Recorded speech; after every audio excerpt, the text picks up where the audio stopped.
সূরা কাউসার পাঠ করে যে কাউকে আপনি বাধ্য করতে পারবেন, বশ করতে পারবেন, ওই মানুষটা আপনার বশে চলে আসবে, ওই মানুষটা আপনার বাধ্য হবে।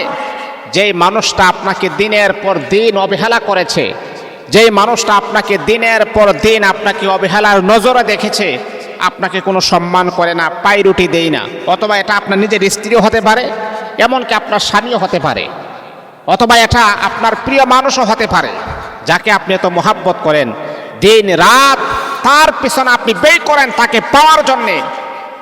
কিন্তু আপনার লাইফে অথবা আপনার জীবনে অনেক সুযোগ ছিল যে তার সাথে আপনি ইচ্ছে করলে অপকর্ম করতে পারতেন, ইচ্ছে করে তার সাথে আপনি জিনাহে অংশগ্রহণ করতে পারতেন। এই রকম সুযোগ থাকার পরও তার সাথে আপনি জিনাহের কাজ করেন নাই কেন? আপনার মনের ভিতরে একটা তামান্না ছিল, একটা আশা ছিল, তাকে আমি হালালভাবে পেতে চাই, হারামভাবে নয়, হালালভাবে তাকে আমি আমার জীবন সাথী বানাবো। কিন্তু ওই মানুষটাই আপনাকে সর্বশেষে অবহেলার দৃষ্টিতে দেখেছেন, সে আপনার সাথে সম্পর্কটা কাট করার চেষ্টা করতেছে, তাহলে তাকেও আপনি সূরাতুল কাউসার পরে বশ করতে পারবেন, বাধ্য করতে পারবেন। এটা পাওয়ারফুল এবং শক্তিশালী কোরআনী আমল। কিন্তু হারামভাবে করবেন না, নাজায়েজভাবে আপনি করবেন না। যদি আপনি নাজায়েজভাবে করেন তাহলে উপকারের চাইতে অপকার বেশি হবে, আপনার ক্ষতি বেশি হয়ে যাবে।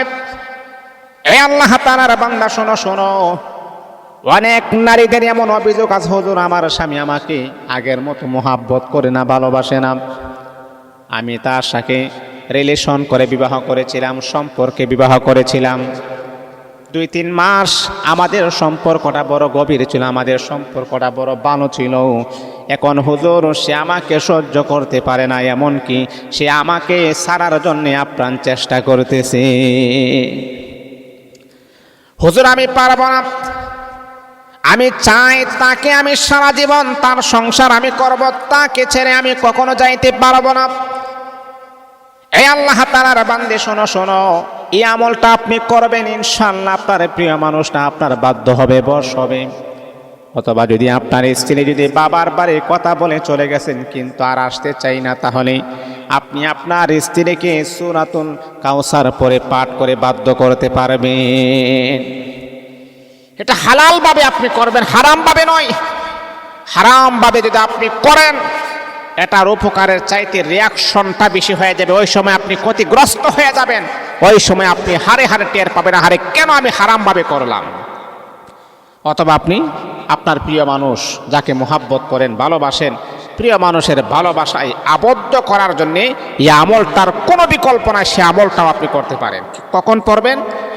যে কোনো একটা সময় আপনি বাছাই করে নেবেন, যে কোনো একটা সময় আপনি নির্ধারণ করে নেবেন, হয়তো ফজরের নামাজের পরে, অথবা এশারের নামাজের পরে, অথবা রাতের আধারে শেষ রাত্রিতে আপনি আমলটা যে কোনো একটা সময়কে আপনি মেনটেন করে নেবেন। তারপরে আপনি আমলটা করবেন, উযু সহকারে করবেন, সুন্দরভাবে আপনি উযু করবেন। উযু করার পরে পুত পবিত্র অবস্থায় আপনি আমলটা করবেন, যাই নামাজে আপনি বসবেন, যেই কোনো একটা সময় আপনি মেনটেন করে নেবেন, হয়তো ফজরের নামাজের পরে, না হয়তো মাগরিবের পরে, অথবা এশারের পরে, যে কোনো একটা সময়কে আপনি নির্ধারণ করে নেবেন। ওই সময়টা আপনি সব সময় আপনি পড়ার চেষ্টা করবেন। এমন একটি জায়গাতে বসে আমলটা করবেন যাতে করে কেউ আপনাকে ডিস্টার্ব না করে, আমলটা করার ক্ষেত্রে কোনো বাধা যেন সৃষ্টি না হয়। এমন একটি জায়গাতে বসে প্রথমে আপনি ইস্তেগফার পড়বেন 3 বার। আস্তাগফিরুল্লাহ রাব্বি মিন কুল্লি যামবি ওয়া আতুবু ইলাইহি লা হাওলা ওয়ালা কুওয়াতা ইল্লা বিল্লাহিল আলিয়্যিল আযীম। আস্তাগফিরুল্লাহ রাব্বি মিন কুল্লি যামবি ওয়া আতুবু ইলাইহি লা হাওলা ওয়ালা কুওয়াতা ইল্লা বিল্লাহিল আলিয়্যিল আযীম।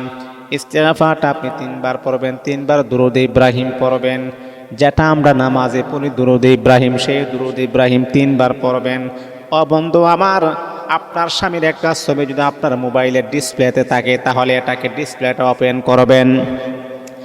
স্বামীর ছবিটা আপনি এইভাবে নেবেন, স্বামীর ছবিটা নেবেন, অথবা আপনার স্ত্রীর ছবি যদি আপনার মোবাইলে ডিসপ্লেতে থাকে, স্ত্রীর ছবিটা এইভাবে নেওয়ার পরে আপনি বিসমিল্লাহির রহমানির রহিম পরে আপনি ইন্না আ'তাইনাকাল কাউসার আপনি 100 বার আপনি পড়বেন। ইন্না আ'তাইনাকাল কাউসার ফাসাল্লি লিরাব্বিকা ওয়ানহার ইন্না শানিআকা হুয়াল আবতার। আবার পড়বেন বিসমিল্লাহির রহমানির রহিম।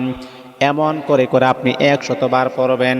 100 বার কমপ্লিট হওয়ার পরে তারপর আবারও 3 বার দুরূদ শরীফ, 3 বার ইস্তেগফার পরে এই যে আপনার স্ত্রীর ছবিটা আছে, ছবির মাঝে ফু দেওয়ার আগে আপনি বলবেন, আল্লাহ আমার স্বামীর অন্তরে আমার মুহাব্বত ভালোবাসা জাগ্রত করে দাও। আবার পড়বেন, আল্লাহ আমার স্বামী আমাকে আগের মতো মুহাব্বত করে না, ভালোবাসে না, তার অন্তরে আমার মুহাব্বত আমার ভালোবাসা তুমি জাগ্রত করে দাও। এইভাবে আপনি ফু দিবেন, তাহলে দেখবেন ইনশাআল্লাহ আপনার স্বামী আপনাকে আগের চাইতে আরো বেশি মুহাব্বত করবে। এটা স্বামী স্ত্রী যারা আছেন তারা এই কাজটা করবেন। অথবা সন্তান যদি কথা না শুনে, এটা সন্তানের জন্য আপনারা করবেন, কারণ এটা তো হালাল ভালোবাসা, এটা পবিত্র ভালোবাসা।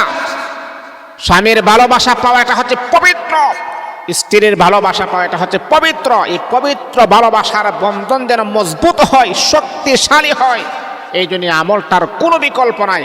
এই আমলটা আপনারা করবেন, ইনশাআল্লাহ তার রেজাল্ট আপনি তাৎক্ষণিকভাবে এবং কয়েক দিনের ভিতরে অচিরে আপনি পেয়ে যাবেন ইনশাআল্লাহ।